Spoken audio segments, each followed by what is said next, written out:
Pedríková. Musí jednotý prsten do piče z Turecka pre 20 minút. Pekné vrátky. Také v pohode.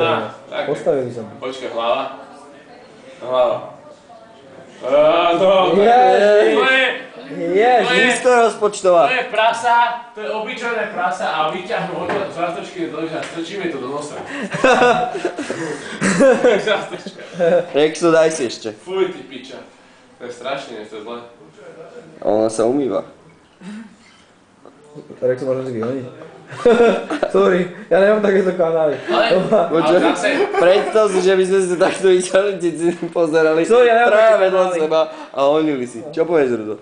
Nespravíme normálne si to takto začať paušálne honiť a potom Rexovi zajebať zem, lebo on to tak čistí a vždy každý spraví prc. Ty si ako jediný nad tým uvažoval. On nad tým nevedel uvažovať, lebo jemu sa nepostavil tak. Tebe by sa postavil kokot, keby si Ivan hodil. Neby sa nepostavil. Ale tebe by sa postavil z toho, že jemu sa nepostavil, nemu sa nepostavil. Ty hajzel! Ty by si nevedel vyhoniť takto do trojky, do štyrky. No, že by sme si dvaja honili po telke. Čo budeš, Miško? Si to vôbec nevieš predstaviť, že by sme si tak honili a pozerali telku pri tom? Ty nie si taký kamarát. Ty by si so mnou asi ani do trojky nechcel ísť, akože ne, že teba jebať, ale nejakú babu tvoja. Teba jebať. A prečo? Išiel by si? Traja chalani.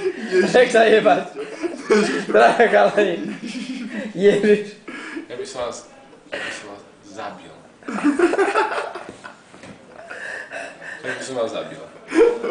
Počas toho. Som sa bránil. Preto si povedal, že posunul do trojky Rexo a potom, že dobre, že potom mohli, že sa budeme jebať, nevadí? Že ak dodám bude, že Rudo a ja. Rudo, ja aj takto.